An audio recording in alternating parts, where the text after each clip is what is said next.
This is not just a quote-unquote television kind of conversation, right? So the idea is ad sales and buying, right? Applies across lots of different forms of media.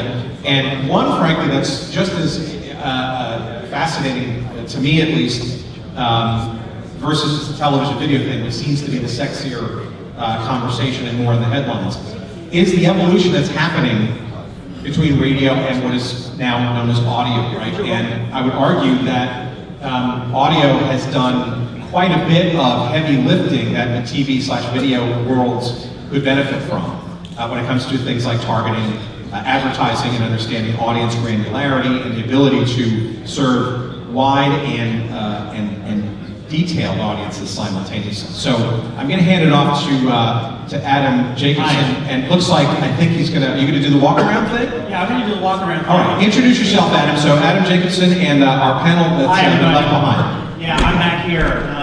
So this is the radio session, and this is not your coffee break. This is not your opportunity to go to the bathroom. This is not your opportunity to tune out because it's audio, and audio is important. Yeah, I came from that meeting. There's a lot of television people there on that TV, but you know what? Audio is important. And why do I say audio? I say audio because no one wants to talk about radio. Radio? Are you kidding me? I'm not going to point to the young man with the video camera there, but I'm going to anyway. Why? Because I had a nice little conversation with him last night about radio stations he listens to. He doesn't listen to any radio stations. None, zero. So what am I doing here as the editor-in-chief of the Radio and Television Business Report? Because I'm here to tell everybody here, including everybody back here, eating the churros con chocolate, thank you very much. You got me pumped. Let's talk about audio. Audio, wow, that's exciting. Oh yeah, we're going to talk about audio. Well, guess what? Audio is radio. Audio is streaming. Audio is satellite radio. Audio is everything that your advertisers, your marketers, and your consumers ever wanted. And audio is the best combination for digital. No one has talked about this in the radio industry, but I'm here to tell you that. Why? Because how many times have you heard, hey, click on the banner to learn more? I have. I can't click on the banner. I'm listening to a stream while I'm out running, or, you know, come on, let's get smart about what audio can deliver. But I can't do that without the help of these fine gentlemen here. So let's look on the stage here, and to my left I have Mr. Andy Lipset. Mr. Andy Lipset is the VP of Sales at Pandora, which for the longest time was the enemy. Oh my God, Pandora? God, they're out to kill radio. Why the heck do we have this guy on the panel? I'm on the record. I wrote a column that said Pandora sucks. He's here to prove me wrong. You know what? Pandora is primed to be. Nice intro, isn't it? Yeah. So Pandora is. No. But listen very carefully, because Pandora, if you haven't been paying attention, is about to come together most likely with Sirius XM satellite radio. That's very important. And he is going to explain why Pandora is very important and why their marketing team has done an excellent job in describing why they can deliver for your clients what radio has maybe fallen short on. Okay, in the center square we have Mr. John Rosso, who is the COO of Triton Digital. Triton has done a lot in terms of streaming and in terms of bringing traditional radio into the digital world, so we're going to hear a little bit about that. And then to the right we have Mr. Rob Williams, who's the Senior Vice President of Local Media at Townsquare Media. Townsquare Media is largely known in the radio industry for owning and operating stations in small and medium-sized markets. They have some great properties in markets like Buffalo, Fort Collins, Colorado, Albany, New York. Unfortunately, those are markets that maybe if you're at a meeting with OMD in San Francisco, they go, whatever. They're really important, and what they're doing is really important too, because not only are they servicing the local community with radio stations, but they're also servicing local businesses on the digital side. And that is something that radio has really not gotten that this company gets. So let's start the conversation about radio in 2019 and 2020. What is it? Well, it is something that is very digital, and it works with digital in so many ways. But again, we begin with this notion that it's FM and it's AM. And this is where I'd like to go to Rob from Townsquare, because you have something called Radio Pub, you have that digital presence, you have AM and FM, and when you are meeting with marketers, and you're working with people on the advertising front on a national level, and then you trickle down to the local and regional level, what are they saying once you explain to them your reach compared to, let's say, television or even newspapers, which still in some of these smaller markets like Oneonta, New York, have a level of importance, but you bring something a little bit different and perhaps more special where they can go, wow. So why don't you tell us a little bit about that now? Thank you, Adam. I think for us it really starts with Townsquare Media's focus in small and mid-sized markets purposely.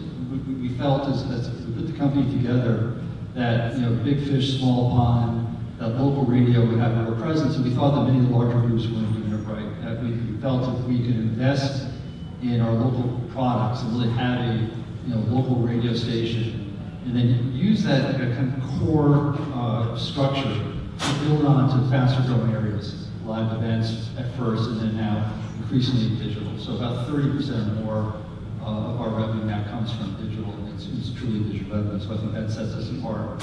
So I think the difference is, and when I think about starting as a radio salesperson, there's never a time when, and certainly for me, when Andy walked into advertising, they always loved it, but when I walked in, they would say, we hate radio, we hate your family, we hate the Italians, why are you bothering us? So that's now you walk in, and they might not like my family, although they're probably grown up by this point because they're very nice people. But the conversation is just much more complex because it's not really about radio. If our salespeople are talking about radio or audio, they're losing the game. If they're talking about, and this can sound a little cliche, but they're talking about what the marketing objective, what the pain point is of the local client, now we're in the game because now we can bring to bear the core radio platform, which we are agnostic about where it comes from. I mentioned Radio Pub. So that was our first foray into streaming as an aggregator. And it's really because we decided we didn't want to be a part of iHeart, we wanted to be part of Triton, and we wanted to do it ourselves. Well, now every one of our 300 plus radio stations has its own app. So a station like New Jersey 115 is a news talk station in New Jersey. It's well over 100,000 app downloads in our local market. Pretty powerful. And so we can now connect the core local to the advantages of streaming, which are many, to our digital presence, which is both web services, in terms of building websites, search marketing, as well as our programmatic platform. So it becomes fully integrated when we're doing it right. And that integration will bring us to a conversation with Triton because they are one of the many players out there in terms of bringing radio into the streaming world. But you do a little bit more. And it's really interesting, in case you are not familiar with Triton's current owner, that it is the EW Scripps company. I find it intriguing because this is a company that sold off all its radio stations. It didn't want to be in radio, yet as it's selling off these stations to other operators, it goes and it gets Triton because it sends the message that, well, ownership of AM and FM might not be what they're interested in doing because that's not their bread and butter. They believe in the power of audio, so they go and grab you guys. So what does that say to a marketer when you're under that ownership and you have your footprint and your ability to kind of meld, if you will, the sales opportunity and what that is bringing to the community of advertisers? So first, I can't really speak to Scripps' strategy for getting out of radio since I've been an employee now for, I think, 6.5 or 7 weeks. I don't think it's a negative, like a vote against radio so much as, you have to have real scale. They didn't have, iHeart level kind of scale. But clearly, they like the audio business, as most people do, and I think more and more marketers are sort of understanding that audio really is kind of a primary choice now. Those of us who grew up in the radio business were sort of always used to like coming after TV in a way. You know, I worked in the network radio business for much of my career, and we were always the medium that got bought after we already figured out what their TV strategy was going to be. So we were sort of used to being second. You know, it was great to be at CES a week or two ago and see all of these audio-first devices kind of really being the sexiest thing in the show. So that was cool. So I think your question was, you know, what does it mean to a market with this sort of transition from radio to audio? You know, it means that companies like Pandora can succeed. And what we've seen in the streaming business, we've been in it really since day one. In fact, Triton was the company that sort of invented the dynamic insertion of ads in audio streams. When it was just the radio companies, let's say 5 or 6 or 7 years ago, it wasn't all that interesting because the scale in streaming alone wasn't huge. Well, a couple of things have now happened to make it really, really interesting. First, companies like Pandora and Spotify came along and had the scale to kind of kick the door open with the marketers, with the buyers, right? Suddenly digital audio became really, really interesting, and those same buyers would then turn to their broadcast partners and say, what do you got? I love Pandora, I love Spotify, you know, where's your digital strategy? So the broadcasters then followed on and started making that more and more of a priority, and now a typical radio station in the United States has more than 10% of its audience, actually it's a little bit less than 10 if it's a music station, a little bit more than 10 if it's a talk station. More than about 10% of its audience is delivered by IP, so it's connected listening, and that's growing rapidly. So that's a really meaningful opportunity for the broadcasters to finally have addressable audiences to sell, because in broadcast radio you don't have this. And I do want to get back to the fact that these streams are now getting detected. If you look at Nielsen audio ratings in some of these big markets like New York, Los Angeles, you will see a separate measure, a separate rating, if you will, for the internet stream for a lot of radio stations. Let's go to Andy, because going back probably 15 years now at running Lipset, he is really one of the foremost individuals that can speak a lot about just streaming as a technology. But the power of streaming and what Pandora has been able to do, I think, is noteworthy. And just from my own experience with my girlfriend driving in the car, I can tell you that, you know, Pandora in the car for her is great, because that's what she listens to when she says, hey Alexa, play music.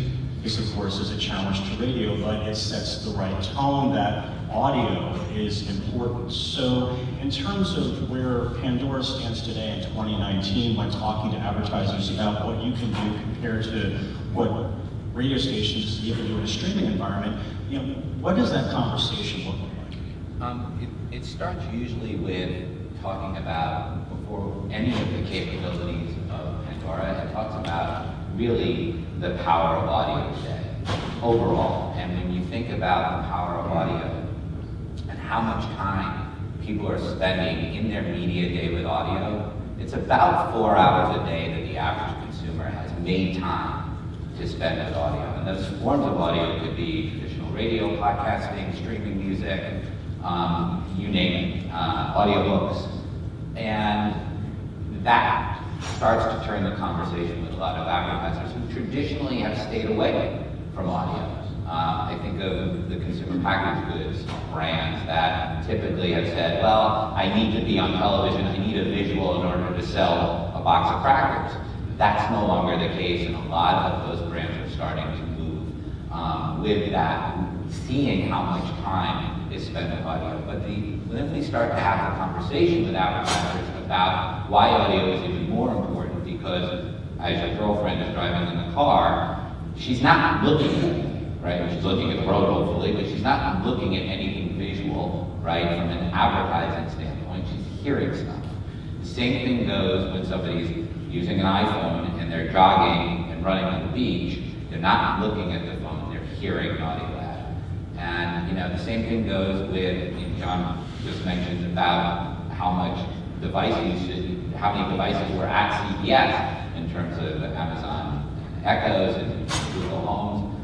You know, our listenership on those devices is up 35% year over year. It's the #2 platform behind mobile for Pandora. That's all audio driven. And so when we start to really have conversations with advertisers, it's about the power of audio. We then start to talk about the power of Pandora on those devices, our scale on those devices, and then we go into an ROI conversation as well, and the power of audio, and how audio can deliver results for advertisers on top of that. The power of data in terms of the ratings, if you will, when you combine over-the-air radio with these streams.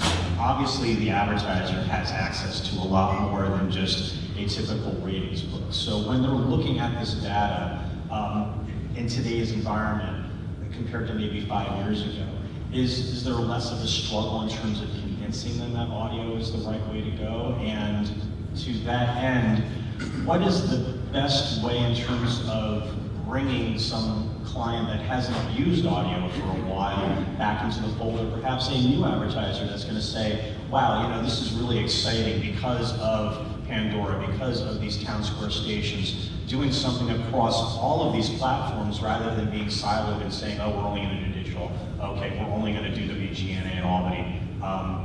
Is that happening today? I think so. It's become much easier for many advertisers to put their arms around the concept of audio. It's not to say across the board everybody is buying into it immediately. I think one of the things that we've done very successfully is we talk a lot about ROI, and we're willing to run studies against that. But we also talk about the power of audio today from a creative standpoint, and really thinking about creative differently.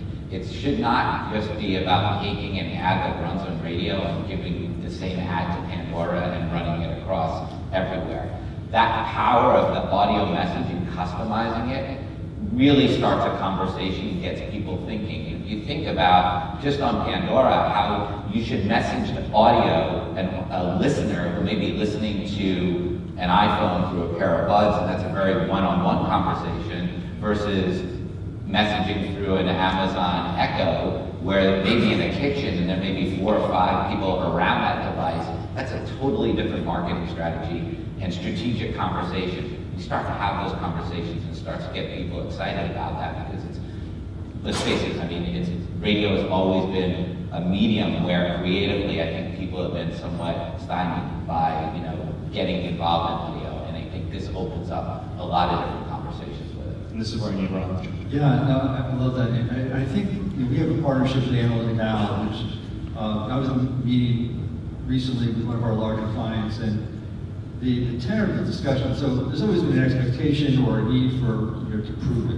what's my return on investment. So, 10 years ago it may have been X amount of cars were sold, people came to my showroom. Now increasingly it's data driven. So in this conversation, we had a client who had bought over the air, was using our screen, was using Townsquare Ignite, which is our programmatic solution, and was using Analytic Now as a overlay. So Analytic Now simply tracks, it syncs up visits to a client website with our on-air times. So it looks at it within the 7-minute, I think, or 8-minute window to look at traffic. So spot plays, how many people come to the site.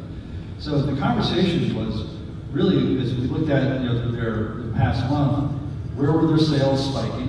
What was happening? When was the radio commercial running? What day parts were performing best against Analytic Now?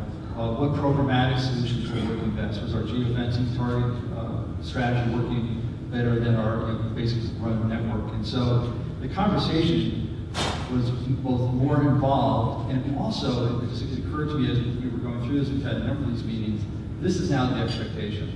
So from the selling audio perspective, it's no longer, if it ever was, no longer I go and see a client, I make a presentation, I close it, I come back at the end of the campaign and try to get them to do some more. There's many more touch points along the way. So I sell out with a longer term campaign, because these are more complex campaigns. And then each week, as a salesperson, I'm giving them their dashboard to see what's working, what's not working. They're looking at their own internal data to see if it's lining up. We also have the first party data solution that we've developed. So the wonderful thing about it is that it's proven the effectiveness of audio. And to Andy's point, think at our best, when we have the right type of creative running on our screen, it's different than what we're running on air. It's also different than what we're running in the tag or what we're doing with the place online at. So it all kind of syncs together. The demand from the client is always moving target. So the follow-up conversation with this client, I'm sure the next time around will be even, well, could we do this, could we do this? And so it's really a race. And from our perspective, with local radio as our baseline, for us it really is a race against time. And we believe we have to embrace smart speakers. We have to win the dashboard. Our app shows up on the dashboard in Utica, New York. That's much better for us than if we're somewhere. So it's okay if Pandora is there, but we also want to have a Big Frog next to it or a Big IBX. So this is where I need to get John's input here, because we've heard a lot about the connected car. We've heard a lot about the Alexa bringing radio back into the home. The connected car is a threat to radio because it may not be front and center. There's a different version of that view, of course, which is, well, radio needs to get back into the home. Why did it leave the home in the first place? Radio needs to be front and center in the car according to who? Are they listening to the radio as it is? And maybe they got a video on in the background, in the back seat for their 4-year-old kid who needs to see Peppa Pig right now. This is a very challenging time because there's a lot of media that audio is competing with in and of itself. We have Pandora, we have radio, and Triton kind of sits in the middle here in terms of merging and meshing it all together. So in a connected car with Alexa at home and all those smart speakers, from your vantage point, how does radio or audio for that matter cut through the clutter and say, okay, that is what I'm going to listen to now? Yeah, so I'll reiterate something that I think Rob said, that is that smart speakers are incredibly important for radio. We see in our own data the percentage of streaming radio that's now being consumed on smart speakers, which 2 years ago was 1%, and then became overnight 6 or 7%. So it's growing very, very rapidly.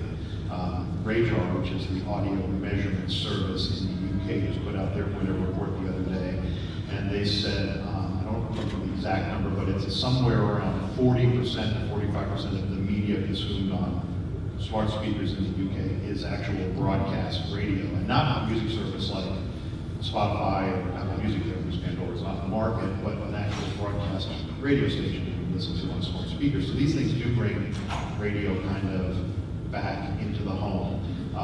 Connected devices, whether it's smart speakers or the connected car, are kind of a double-edged sword for broadcasters. So, radio's had the benefit of kind of a captive audience in the car for decades, which has been great.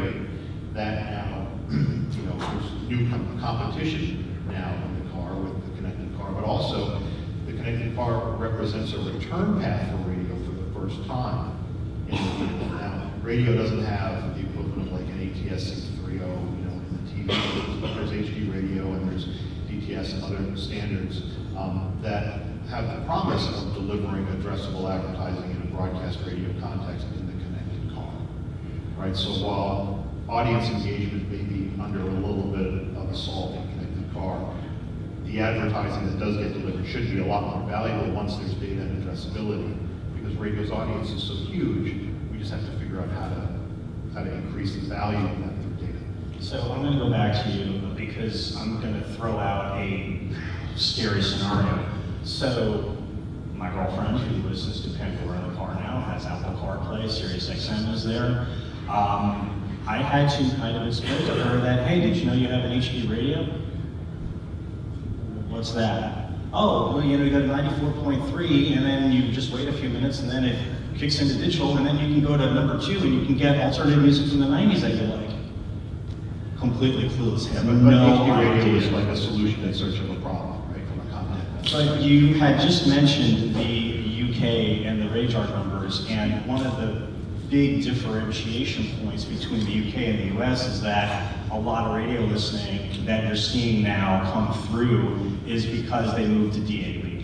because you have all of those different channels that they were able to put NAD, AV environments instead of HD radio, thus diminishing the need for streaming and, quite frankly, the need for a Sirius XM or Pandora in the UK. So it's a little bit different of a scenario, but when we look at addressable advertising, which is a huge topic both next door at NAPI and in this room, I kind of think the argument that addressable advertising with radio and with streaming in the connected car and Alexa is here because of the streaming capability. You have that additional opportunity. So Rob, I'm wondering what that dynamic brings at least into your operation, because you have the AM and FM radio stations, but with streaming, now you can really hyper-target. Is that something that's in discussions right now? Yeah, absolutely. Andy and I were talking earlier, and just parenthetically, when Andy had bought Lipset, I remember bringing Andy to WLTW New York to train my team on selling stream.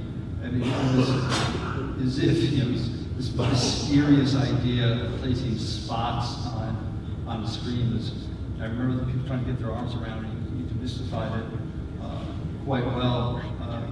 And then here we are in a place where I think people understand that it's here and it's real and it's actually a good thing. I don't know that all companies necessarily embrace it. So I think the difference with Townsquare, and much of this has to do with how we put our company together. They didn't come from the radio business.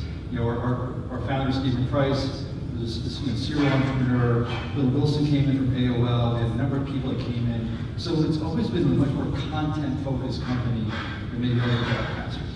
So we talk always about we will win ultimately by the quality of our product, which is not to say that all of our products are where we want them to be, but I think it's a recognition that if we get this right, then New Jersey 115 will be one of those apps on the dashboard because of the content that we deliver and the experience we give our listeners through that app. And so we're chasing it. We incentivize our programmers, our on-air talent on their ability to create digital content. They have this, blog posting requirements. They've got UVs they've got to bring in. We have app download targets we've got. So we're going all in.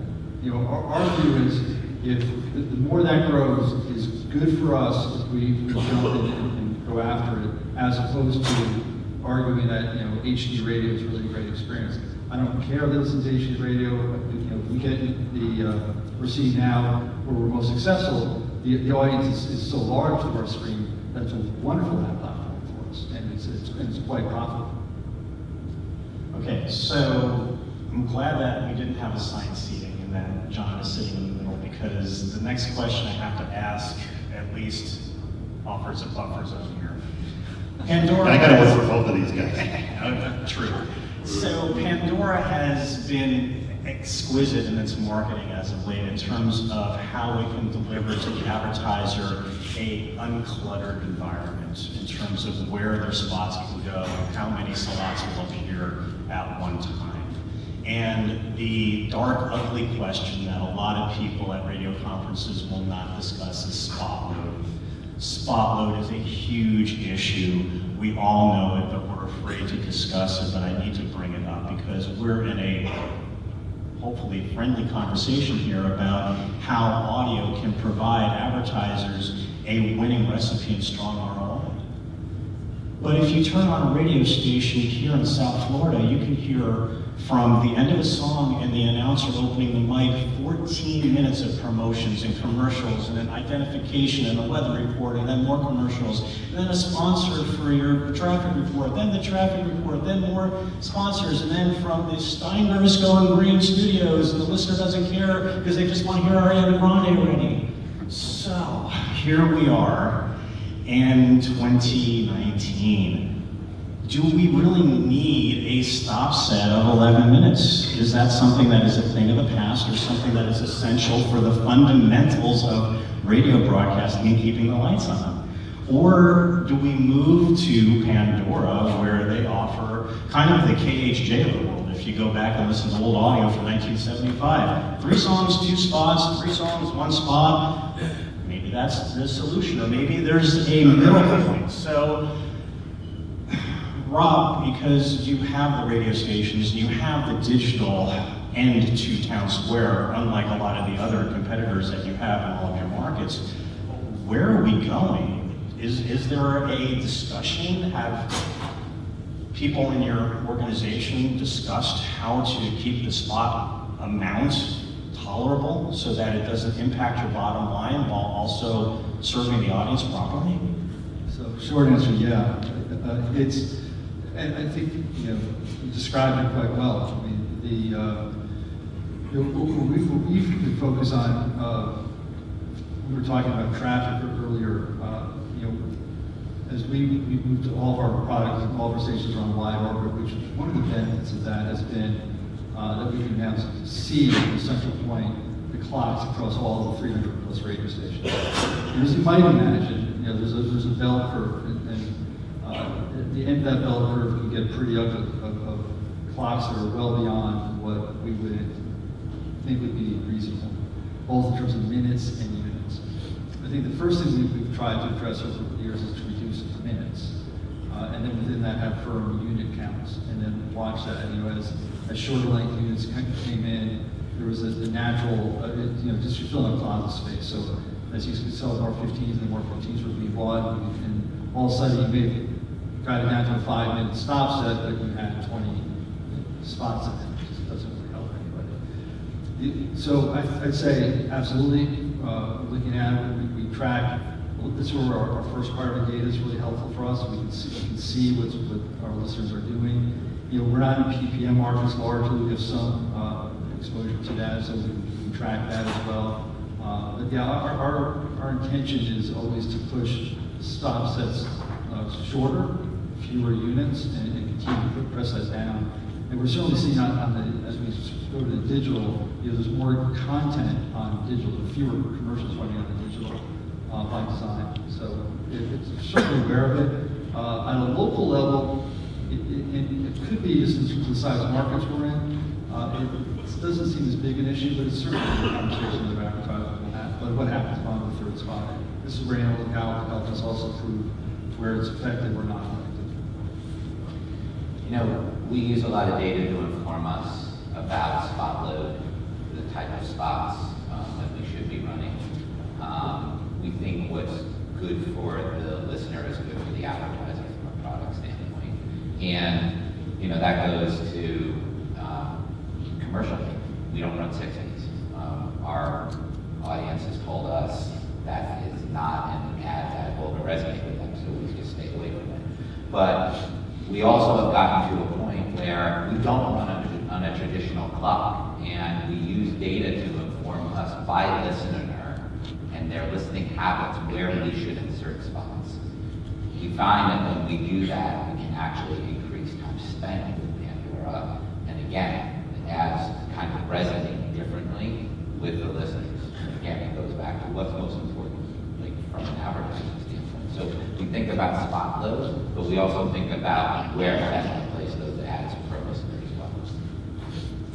So broadcast radio can't do that, right? Because it's, by definition, broadcast. Everybody else is the thing. But one of the things that broadcast radio has today that didn't exist a few years ago was this significant digital audience that is, as I said, about 10% of the consumption.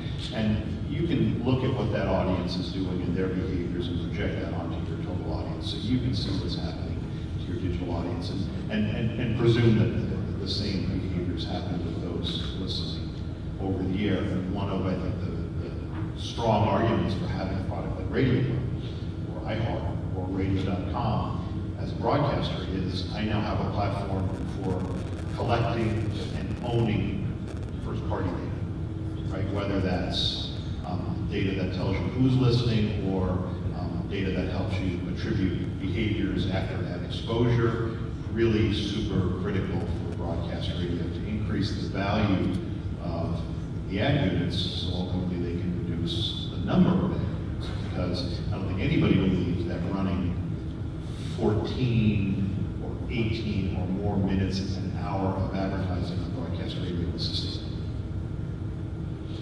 I believe we are close or out of time, so I just want to say thank you to our participants. I hope that this has been entertaining, informative, and you've been able to at least take something back home with you that